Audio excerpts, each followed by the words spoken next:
स्वयं नहीं आना पड़ता है।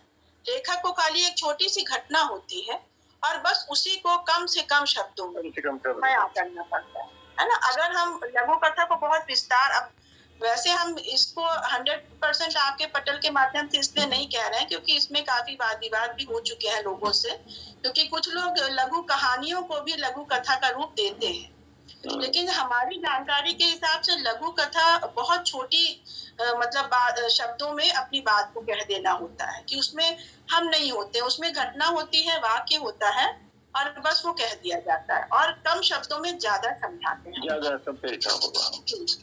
और जैसे ये कहानी है, तो कहानी में तो हम लोग पूरा अपना जो एक काल था या जो अतीत भविष्य, हाँ, पूरा वातावरण उसमें हम डाल सकते हैं, घटनाएं वो भी डाल सकते हैं और भविष्य अपने मन से सोच के भी डाल सकते हैं या जो हुआ होता है वो भी डाल सकते हैं। तो कहानी के पास बहुत विस्तार होता है कि आप काफी कुछ लिख सकते हैं। संस्मरण में भी आपके पास कल्पना नहीं आप उसमें अपनी रख सकते हैं। संस्मरण में भी आप सिर्फ सच्चाई बयां कर सकते हैं, है ना। तो संस्मरण जो हम लिखते हैं उसमें वही चीजें लिखते हैं कि हाँ, अगर हम अयन प्रकाशन है तो वो अयन प्रकाशन ही है, उसको फिर हम जोड़ नहीं सकते हैं कि वहाँ पे कोई स्त्री बैठी थी या वो रो रही थी, नहीं, वहाँ पे किताबें ही पब्लिश होती हैं तो वही हम लिख सकते हैं। तो तीनों चीजों के जो मतलब कहना चाहिए हर नियम निर्धारित है। संस्मरण अगर हम लिख रहे हैं तो हमें संस्मरण के भी नियम को ध्यान में रखना है कि उसमें जो घटना घटित हो गई है उसको सही रूप में प्रस्तुत करना है। वही वातावरण, वही लोग या वही प्रकृति चित्र, जैसे यात्रा संस्मरण होते हैं तो जो हमने देखा है खाली उन्हीं को हमें बताना होता है, उसमें हमारी कल्पना शक्ति का उतना प्रयोग नहीं होता। कहानी हम कल्पना शक्ति से बहुत ज्यादा जुड़ के लिख सकते हैं और यथार्थ से बहुत कम जुड़ते हैं। उसमें काफी जगह ऐसा होता है कि कहानी के माध्यम से हम संदेश भी देते हैं कि ऐसा होता तो अच्छा लगता है ना, तो हम लोग संदेश भी दे सकते हैं और प्रेरणा भी दे सकते हैं कहानी के माध्यम से। बाकी शायद से आप सही कह रहे हैं कि नहीं? जीवन के अपने अनुभव होते हैं, उसके बाद में कहानी के अंदर भी ये है कि आप जो है कोई संदेश भी दे सकती हैं कहानी के माध्यम से, और फिर अगर उसका विस्तार देना तो फिर उपन्यास का रूप ले लेता है। वो जो है कि भाई लघु उपन्यास है या श्वेत उपन्यास है, या उसकी भी उपन्यास की भी अलग अलग श्रेणियां होती हैं कि उसके हिसाब से भी लंबाई के हिसाब से वो भी है। तो गद्य के तो बहुत रूप हैं, आपको सबका अलग अलग वो है। लघु कथा में बहुत ध्यान रखना पड़ता है। कम से कम शब्दों में अधिक से अधिक बात आप पहुंचा सकते हैं। खाली डायलॉग हो जाए बस, और जो घटना हो रही है वो सबसे अच्छी लघु कथा होगी। मतलब कुल मिला के संस्मरण हमारा खुद का अनुभव है, या हमने जो देखा या हाँ, अपनी घटना ना। और लघु कथाएं हम ले सकते हैं कहीं से भी, अपने आसपास के माहौल से भी ले सकते हैं, बस शब्द सीमित हो और कहानी उसका विस्तृत हो।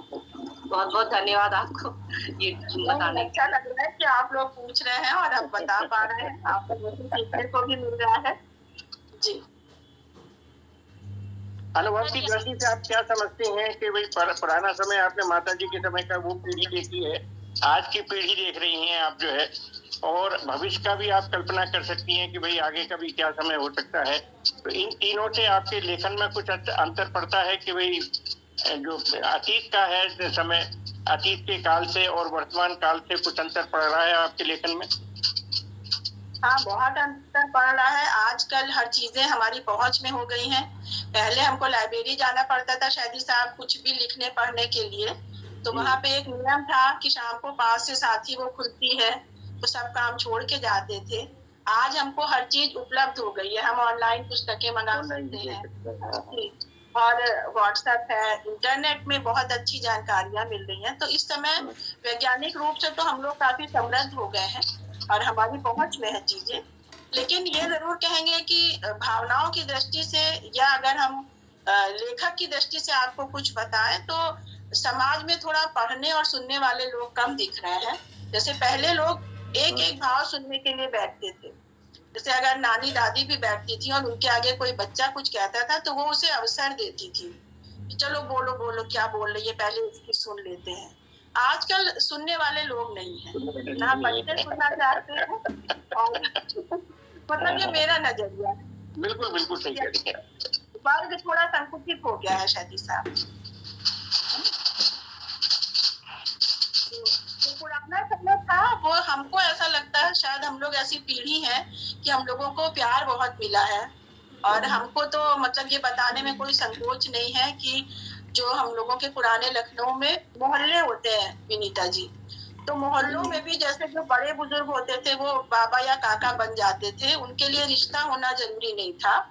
और अगर वो शायर हैं तो वो शायरी सुनाते थे, अगर वो जैसे पूजा पाठ करते हैं तो वो नीलांबुल श्यामल कोमलांग कुछ भी शुरू कर दे और हम लोग उसको सुनते थे, उसे ग्रहण करते थे। अगर हम लोग कोई गीत गा रहे हैं और उसमें शब्दावली गलत प्रयोग कर रहे हैं तो वो लोग बड़े अपनेपन से कहते थे। तो वो हमें समय चंद्रिका बहुत अच्छा लगता था कि उसमें बच्चों को बड़े लोग सिखाते भी थे और हम लोगों का ज्ञानवर्धन भी होता था। आज कोई सुनता भी नहीं है, किसी को ज्ञान भी उतना नहीं है। अब जैसे आप लोगों के उसमें है हम लोग सानिध्य में, तो बहुत गलतियां अपनी पता चल रही है, सीख रहे हैं हम लोग, लेकिन वैसे आजकल लोगों को ज्ञान भी कम है और वो माहौल भी नहीं है जो हमने पहले मतलब अपनी पीढ़ी से सीखा। हमको तो अपनी पहली पीढ़ी काफी अच्छी लगती थी। हमें लगता है कि उस पीढ़ी ने बहुत कुछ संजो के रखा हुआ है जो आज हम लोग नहीं संजो पा रहे हैं, नहीं कर पाते। पहले यहाँ तक होता था कि हम जैसे कि हम लोग छोटे थे तो अच्छे से याद है कि हम जिस कैंपस में रहते थे, अगर हम मेरे पेरेंट्स दोनों जॉब में थे तो यदि मम्मी पापा नहीं है घर पे तो हमारे घर के नीचे वाली आंटी थी ना, वो तो ध्यान रखती थी हमारा, और उनकी बात कहने पर कि गुड़िया यहाँ नहीं जाना है जब तक मम्मी नहीं आती, अगर खाना खाना है तो यहाँ खा लो, तो वो हम उनकी बात सुनते थे, वो भी हमको अपने बच्चे जैसे लेते थे।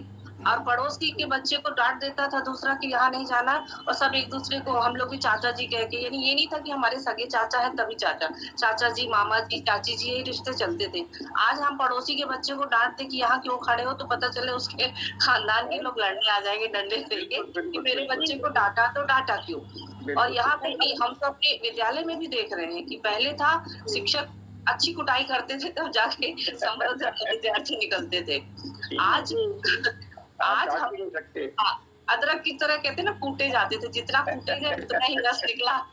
अब आज हम कूट दे गलती से, पेरेंट्स आते हैं, मैं तो ग्रामीण क्षेत्र की सरकारी स्कूल की टीचर हूँ, तो आज भी आते हैं पेरेंट्स की देखिएगा मैडम जी अच्छी इसकी कुटाई करिएगा, लेकिन यदि हमने गलती से उसको एक झापड़ मार दिया, पहली बात मैं तो मार की पढ़ाई पे कभी विश्वास नहीं करती, मैं नहीं मारती किसी बच्चे को, तो अगर गलती से किसी टीचर ने मारा है तो मान लीजिए कि मम्मी पापा दोनों खड़े होते हैं कि आपने हमारे बच्चे को मारा कैसे। हाँ, तो आज ये जमाना आ गया है कि अधिकार सीमित हो चुके हैं, बस मेरे मेरे मेरे मेरे में रह के लोग रहेंगे। जब पापा जी की डेथ हुई थी तो 1982 में 28 मार्च को उनकी डेथ हुई थी, तो जो जिज्जी की दोस्तें थी, जिज्जी हाई स्कूल में थी उस समय, तो जो दोस्तें थी उन्होंने जिज्जी के एग्जाम की फीस वगैरह जमा करवाई।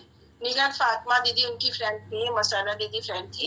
हम लोगों को पता ही नहीं चला कि बोर्ड के एग्जाम होने जा रहे हैं या फीस हो रही है।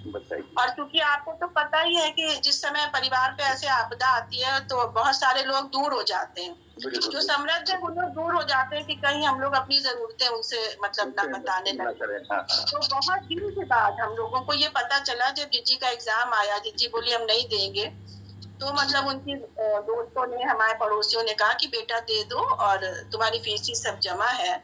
तो वो जो एक कठिन समय था, वो पुराना दौर था जो पूरे मोहल्ले के लोगों ने हम लोगों को बच्ची समझ के पाला पोसा।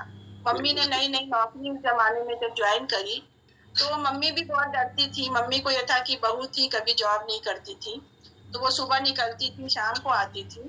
तो इतने सुरक्षित रहे हम लोग अपने मोहल्ले में। हम लखनऊ में मशागंज में रहते थे, तो वहाँ पड़ोसी हम लोगों की चाची थी, बिशंबर चाची, आज आपके माध्यम से उनको भी हम श्रद्धांजलि दे सकते हैं कि उन्होंने हमेशा माँ की तरह पाला हम लोगों को। जैसे उन्हें लगे कि ये बच्चे ज्यादा एक्टिव हैं, अब हम लोग 50 साल की उम्र में समझ रहे हैं एक्टिव बच्चे होना भी बड़ा मुश्किल होता है, तो वो क्रोशिया पकड़ा देती थी, ऊन और क्रोशिया दे देती थी कि लो बैठ के क्रोशिया की कढ़ाई सिखाने लगती थी कि मतलब ये लड़कियां भटके ना इधर उधर, तो घर में बैठ के सिलाई कढ़ाई भी नहीं करो। तो मतलब बहुत सपोर्टिव व्यवहार था लोगों का। एक जैसे लोग भयभीत रहते हैं, होती भी है घटनाएं गांव में, शहरों में, सब जगह, लेकिन ईश्वर की ऐसी अनुकंपा थी कि हम लोगों को बहुत अच्छे लोगों ने संभाला और शिक्षा भी बहुत अच्छी थी। मतलब जिनके चाची कहते थे वो, उन्होंने आज तक जब तक वो रही हम लोगों को हमेशा मतलब आगे बढ़ाने के लिए कहा कि करो करो, क्यों नहीं करोगे, ये भी कर सकती हो, बिनाई भी सीख सकती हो। सर्वगुण संपन्न बनाने में माँ के साथ साथ पूरे समाज का योगदान होता है। अगर हम लोगों को डरा धमका के रखा जाता तो शायद हम लोग कभी मुखर नहीं कर पाते है ना। और हम एक बात और कहेंगे कि उस समय जो चाचा होते थे या जो भी पड़ोस के बाबा होते थे, वो इतने सच्चरित होते थे अनुराधा जी, कि वो बाइक कम लोगों के पास हुआ करती थी उस समय। अगर किसी एक के पास भी होती थी तो वो बच्चा समझ के भी बैठाता था, तो हम लोग इतने सुरक्षित थे कि हमें नहीं लगता था कभी किसी की बुरी नजर याद हो, लगता था उन सबके बच्चे होते थे हम लोग। तो ये बड़ा अच्छा माहौल किया हम लोगों ने, बहुत अच्छा लगा कि समाज का इन सब अच्छे लोगों के कारण चल रहा है। और मतलब मेरी मम्मी बहुत इमोशनल है, बहुत भावुक थी, काफी ज्यादा वो पापा से मतलब अटैच थी, एकदम से शॉक हुई। तो उनको भी समझने की मोहल्ले के ही सारी मेरी महिलाएं जो मतलब चाची और ताई जी या बड़ी मम्मी पड़ोस की थी तो उन्हें बड़ी मम्मी कह देते थे, बहुत संभाला उन्होंने हम लोगों की तरफ से हमेशा कि चलो ऐसे ये करो वैसे वो करो। कभी सब्जी बनाना सिखा रहे हैं, कभी अचार और लड्डू बनाना सीखा। तो समाज का बड़ा सकारात्मक सहयोग रहा हमारे।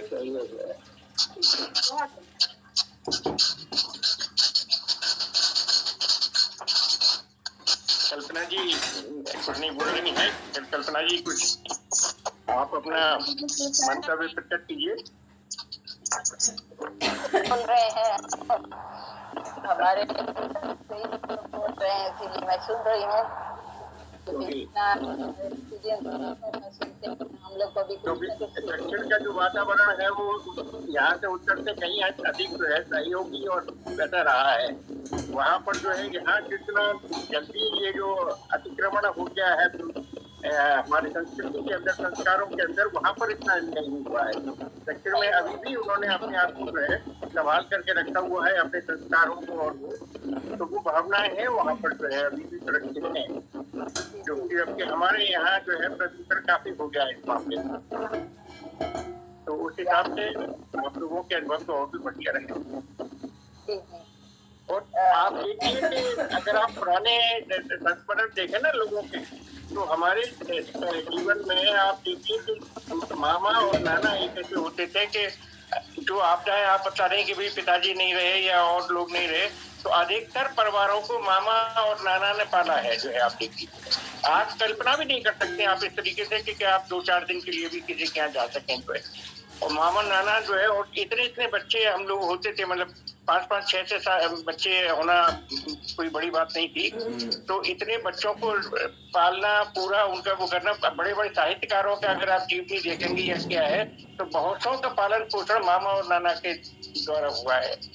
तो ये एक पारिवारिकता थी और वो पारिवारिक संस्कार थे जिनके माध्यम से हम लोग जो बढ़े हैं। तो वो अब तो कल्पना भी नहीं कर सकते, आज के समाज में इस चीज की कल्पना भी नहीं की जा सकती है कि आप इस तरीके से। नहीं, हमारे 3 मामा थे और हमारे खैर इस समय तो कोई नहीं है, लेकिन हमारे मामा लोग भी, हमारे ननिहाल का माहौल बहुत साहित्यिक था।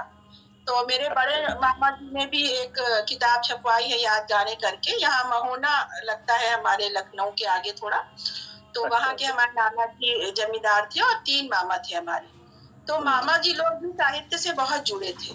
तो हमारे छोटे मामा बहुत अच्छी कविता करते थे, जगत नारायण त्रिवेदी जी बहुत अच्छी कविता करते थे और बहुत अच्छा लिखते थे और बड़े स्वाभिमानी थे।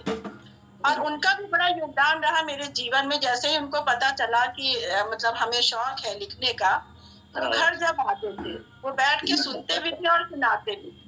हमारा शब्द संचार, उस समय शब्द संसार मेरा छोटा होता था, हमें बहुत ज्यादा ज्ञान नहीं था शब्दों का। तो ये भी नहीं पता था कि रचनाओं में भाव होना चाहिए, ये उतना हमें समझ नहीं आता था कि ये क्या होता है। मतलब हमें लगता था भाव क्या है, शब्द क्या, ठीक है जो मन में आए वो लिख लेना चाहिए। तो वो समझाते थे संध्या सुंदरी पे वो कविता लिखते थे, हम कहते थे संध्या सुंदरी पे कविता लिखते हैं। तो मतलब अच्छा माहौल मिला साहित्य का। और मतलब मेरे दोनों मामा बहुत अच्छा लिखते थे और मेरे बीच वाले मामा भी खुद पढ़ाई के बहुत शौकीन थे और उनको भी चीजें संभाल के रखने का बड़ा शौक था। तो कहीं ना कहीं से ये सारे संस्कार हम लोगों को और हाँ, मम्मी का भी प्रभाव जो है कई जगह से आता है। जीवन में जो प्रभाव आता है ना, वो हर तरफ से प्रभाव आता है और कितना आप प्रभावित होते हैं उसका लेखन के ऊपर अलग हो पड़ता है। मम्मी का मेरा 100% सपोर्ट रहा है। आज भी हम कुछ भी लिखते हैं तो सबसे पहले मम्मी सुनती है, फिर वो बेचारी कभी कभी रोने भी लगती हैं। जब हम माँ पे लिखी कोई कविता सुनाते हैं तो पहले वो रोती हैं, फिर बताती हैं कि कैसी है, क्योंकि अब 80 साल की है, वो थोड़ा इमोशनल हो गई है। हाँ, बाबू खो जाते हैं। जीवन में बहुत उतार चढ़ाव आए, लेकिन उन्होंने कभी भी मतलब हारने नहीं दिया। हमेशा उनका ये था कि कर लोगी, करो, क्या हुआ, नहीं होना है, आगे होगा। तो ये प्रेरणा जो थी उनके व्यक्तित्व की, ये बहुत अच्छी मतलब रही जीवन में, कि आज भी हम उनकी ही प्रेरणा से समझिए कि आगे बढ़ पा रहे हैं। जो उनका मतलब साथ है, जो प्रेरणा है। और अगर कुछ गलती करते हैं तो वो तुरंत टोकती हैं, बिना ये सोचे कि हमें कैसा लगेगा। तुरंत कहती है कि नहीं, इसको थोड़ा ठीक करो, यहाँ पे कुछ ठीक नहीं लगता, अरे हमको ये ठीक नहीं है। तो हमें लगता है कितना अच्छा लगता है जब आपके साथ आपकी माँ खड़ी है जीवन में। तो बहुत अच्छा सहयोगात्मक उनका रवैया है। और हमारे जो बहुत अच्छे मित्र हैं वो भी हमको बहुत सहयोग करते हैं। हम किसी भी टाइम उनको जगा के अपनी रचनाएं सुना देते हैं और वो लोग बिना कुछ कहे सुनते हैं। और सबसे ज्यादा हम मीना निगम दी हमारी हैं, उनकी जान खाते हैं। और अली मासूम जी के तो हमने बहुत जान खाई है। कई बार कहते थे मासूम साहब फंस गए हैं, ठीक नहीं कर पा रहे हैं। तो शहदी साहब की तो बहुत ज्यादा आजकल सुनते रहते हैं कि शहदी साहब गलत लग रहा है। तो अगर ऐसा सहयोग ना भी दे अनुराधा जी तो हम लोग की लेखनी इतनी मतलब निखार ना पाए, है ना, फिर लगती कहीं ना कहीं कमी लगती है। तो किसी न किसी माध्यम से बहुत सहयोग मिल रहा है हम लोगों को, तभी हम लोग अच्छा लिख पा रहे हैं। कार्यालय के वातावरण, ऑफिस के वातावरण में भी आपको असहयोग तो नहीं मिलता। सहयोग मिलना अलग बात है, लेकिन असहयोग नहीं होना चाहिए। असहयोग बिल्कुल नहीं मिलता है। और अभी पहले तो जो हमारे यहाँ सर लोग थे वो काफी साहित्य से जुड़े रहे हैं। और आजकल जो हमारे डायरेक्टर साहब हैं, उनको जो आप कह रही है विनीता जी, हमारे साथ जितने भी साइंस साइड के लोग हैं, मेरे पति देव से लेके शहदी साहब को लेके मासूम साहब, सब लोग MSc मैथमेटिक्स या MSc बॉटनी, सब साइंस के ही हैं। मतलब जिन्होंने MA हिंदी भी किया है लेकिन MSc भी किया है मेरे हस्बैंड ने। और ये सब लोग मेरे पहले आलोचक हैं और पहले शिक्षक है मेरे हस्बैंड संजय सागर जी। इनके साथ 17 साल के थे जब से हैं। तो जब हम कोई कविता लिखते थे तो इनको दिखाते थे कि देखिए कैसी है, तो ये बताते थे कि हाँ अच्छी है, कैसे है या कुछ भी। तो पहले गुरु जो मेरे थे उस उम्र में, मम्मी के बाद फिर हमारे हस्बैंड थे जिन्होंने हमेशा सहयोग किया। जी, हमेशा शहदी साहब इन्होंने सहयोग किया लिखने का। ये बहुत बड़ा सौभाग्य है आपका कि आप दोनों ही जो है साहित्य से रुचि रखने वाली और साहित्यकार हैं। ये बहुत बड़ा सहयोग है वास्तव में। मतलब मेरा विवाह हुआ तो शायद हम लोग की जो साहित्यिक अभिरुचियां मिलती थी इस कारण ही हुआ, क्योंकि हम दोनों को साहित्य में जितनी रुचि थी, जितना हम लोग डिस्कस करते थे प्रेमचंद जी के उपन्यासों से, उससे कम डिस्कस करते होंगे अपनी बातों पे। मतलब ये लगता था कि हम लोग जब मिलते थे तो शिवानी के नए उपन्यास की चर्चा हो रही है या प्रेमचंद जी के किसी उपन्यास पे हम लोग डिस्कशन करते थे। तो साथी का अक्सर होना भी मेरे ख्याल से बहुत बड़ा सौभाग्य है और बहुत अच्छी बात है कि हमको मतलब इतना अच्छा जीवन साथी मिला। जो आज मेरी कविताएं विनीता जी हम लिखते हैं, फिर मेरे हस्बैंड उसको पढ़ेंगे, कभी कभी तो टाइप भी कर देते हैं ज्यादातर मेरी रचनाएं, नजर ना लगे टचवुड।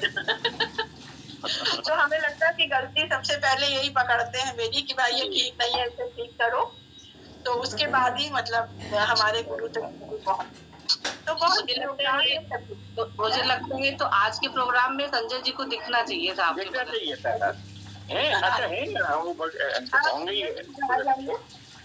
आ जाइए। संजय का मेरी जिंदगी में बहुत योगदान रहा है सच में। हमें हार्ट की दिक्कत हुई, एंजाइना प्रॉब्लम हुई, तो संजय ने ही ठीक किया हमको कि अरे कुछ नहीं होता है। इधर आ जाइए। हाँ, नमस्कार नमस्कार संजय जी, नमस्कार संजय जी।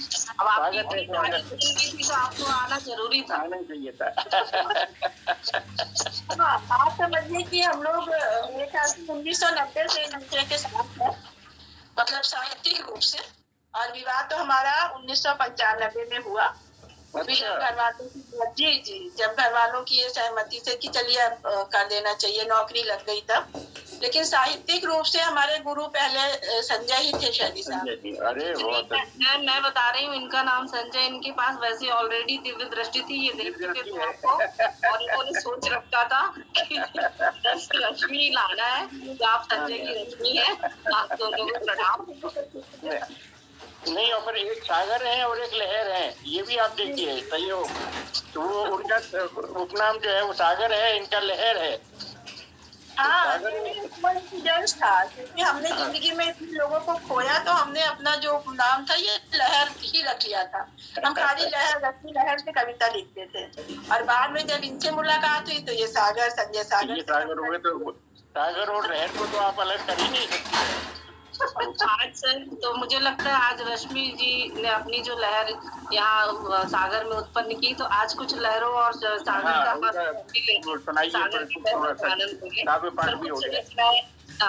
कुछ कविताएं सर आप या कुछ अपना गीत भी हम लोग को सुना देते। हम सुना देंगे, तब तक आप अपना ले आइए। कोई वो कह रही है आपकी भी सुनेंगे आप। अच्छा, तब तक हम आपको अपनी एक रचना अगर चाहिए तो सुना दें। सुनाए अनुराधा जी, आपके तो कार्यक्रम नहीं, ये थोड़ी रचना है जो हमारी बेटियों को बहुत पसंद है, तो सुनिए। गुड़िया बड़ी हो रही है, गुड़िया बड़ी हो रही है अपने विलक्षण सपनों के साथ। गुड़िया बड़ी हो रही है अपने विलक्षण सपनों के साथ। उसको भाता है सुबह की किरणों का साथ। उसको भाता है सुबह की किरणों का साथ। खिलती हुई घास की परतों पर मोतियों की तरह टंगी हुई शबनम की बूंदों को छुपाना और अपने हाथों में छुपा लेना।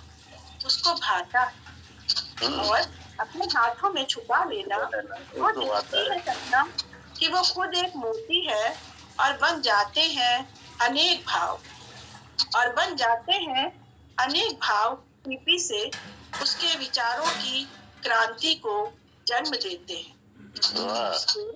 विचारों की क्रांति को जन्म देते हैं। वो सीख रही है मोतियों के साथ, वो सीख रही है मोतियों के साथ रहना, और शिक्षा के साथ साथ कुलाचे भरना।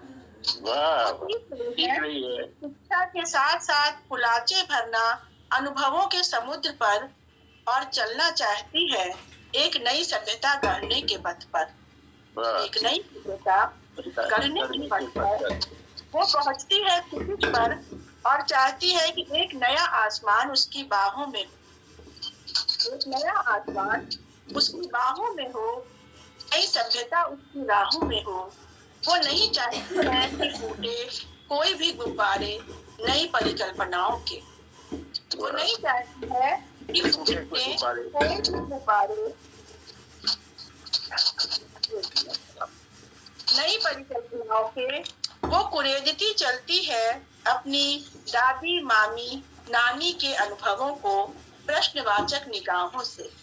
ध्यान दीजिएगा अनुराधा जी, वो कुरेदती चलती है अपनी दादी, मामी, नानी के अनुभवों को प्रश्नवाचक निगाहों से, और सीख रही है गुड़िया सूरज की तेज किरणों और चांद की मुलायम चांदनी के बीच सामंजस्य बिठाने का तरीका। गुड़िया सूरज की तेज किरणों और चांद की मुलायम चांदनी के बीच सामंजस्य बिठाने का तरीका बदल रही है गुड़िया।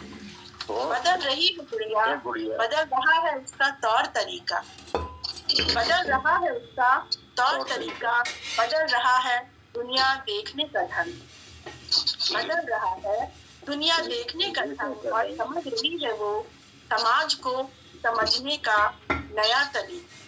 समझ रही है वो समाज को समझने का एक नया तरीका ला रही है अपने व्यवहार में, एक नया सलीका।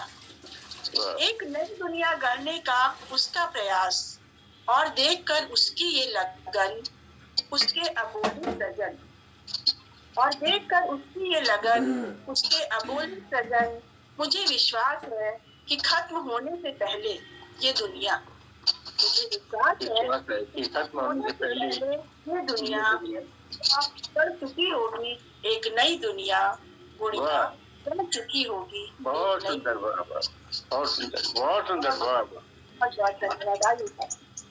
बहुत सुंदर। अब विनीता जी की जैसी इच्छा थी, संजय सागर जी अपनी एक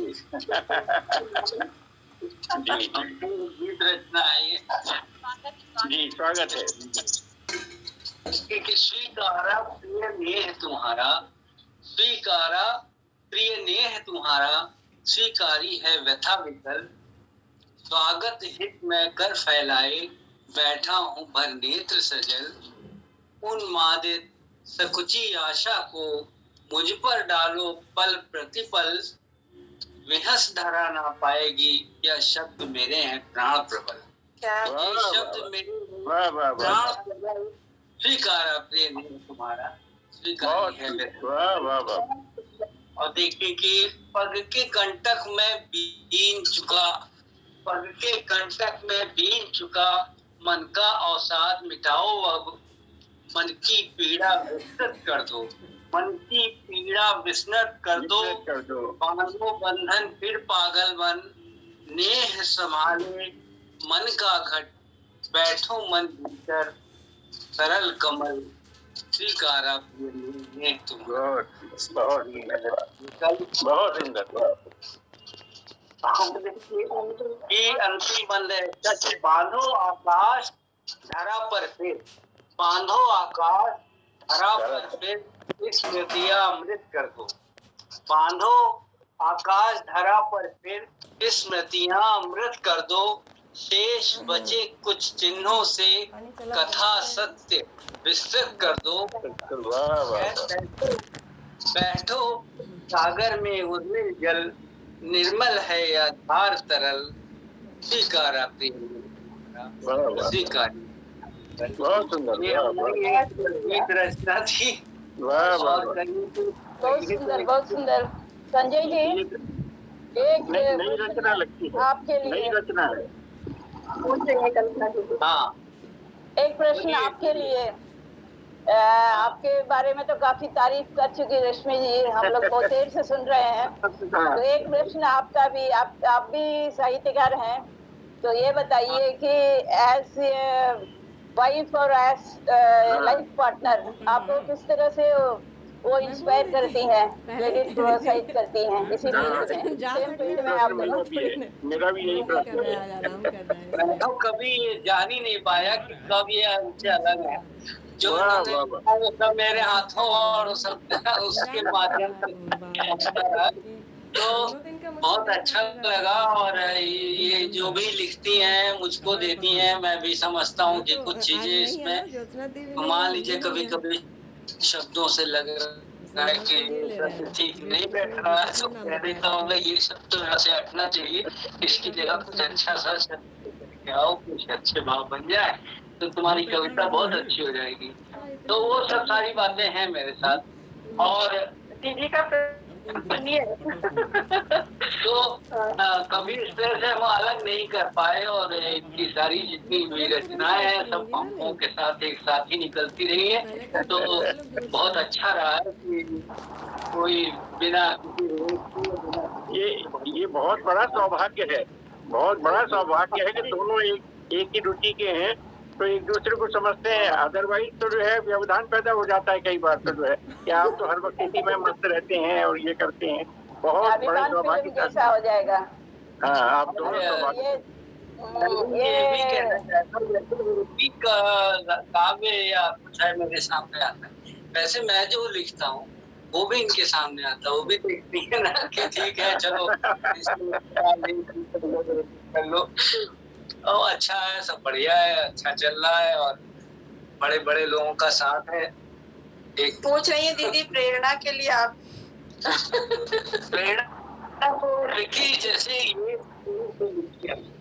तो मैं भी मतलब शुरू से ही लिखता आया हूँ, लेकिन वो बाद में फिर हम थोड़ा ज्यादा प्रयास करने लगे। और मैं भी वही विज्ञान का विद्यार्थी रहा हूँ, और फिर बाद में हमने हिंदी में भी MA कर लिया। वो इससे है कि चलिए हिंदी में थोड़ा जानकारी ग्रहण कर ली जाए तो अच्छा रहेगा। और बाकी बढ़िया है, यहाँ काम कर रहा हूँ LIC के अंदर। बहुत अच्छा लगा। हार्दिक शुभकामनाएं आप दोनों को। अनुराधा, आप लोग दोनों को जानने का है, क्योंकि आप लोग यंगस्टर है। देख लीजिए एक दूसरे के लिए वो कैसे भावनाएं, उनकी भावनाएं आप लोग को जानने के लिए जरूरी है। ये लोग दोनों अभी जी छोटे हैं। अगर पति पत्नी एक दूसरे को अच्छा माहौल नहीं देंगे तो कोई लिख नहीं सकता है दीदी, है ना? जी तो ये अच्छी बात है कि अगर हमारे पास किसी की पुस्तक है तो ये पढ़ के सुनाते हैं कि देखो कितना अच्छा लिखा है ना, या कितना अलग तरह से लिखा है। तो ये बात बहुत पॉजिटिव होती है हम लोग के जीवन, पॉजिटिव होती है। ये हमारा काफी हमें मतलब समझा रहा है या समझ रहा है, तो बहुत बड़ी बात है। जी। आज आप दोनों को सीताराम की जोड़ी का मैं नाम सुनती हूँ। जय श्री राम। तो नहीं, खैर हम लोग इस योग के हैं, लेकिन धन्यवाद। मैं इसलिए कहना चाह रही हूँ कि वो ही एक जोड़ी ऐसी है जिसने एक दूसरे को जीवन भर समझा और साथ दिया। दुनिया क्या देखती है वो सबका अपना देखने सोचने का दृष्टिकोण होता है। हाँ, लेकिन अनुराधा जी का शांत है। अनुराधा जी शांत है। हाँ कुछ चलिए हम ऑनलाइन हो जाते हैं। म्यूट तो नहीं है उनका कहीं? ऐसे ही ऑनलाइन हो जाते हैं। नहीं, म्यूट है अभी। बोल देंगे कि हम रोक नहीं पाए खुद को ऑनलाइन चल रही थी। अनुराधा जी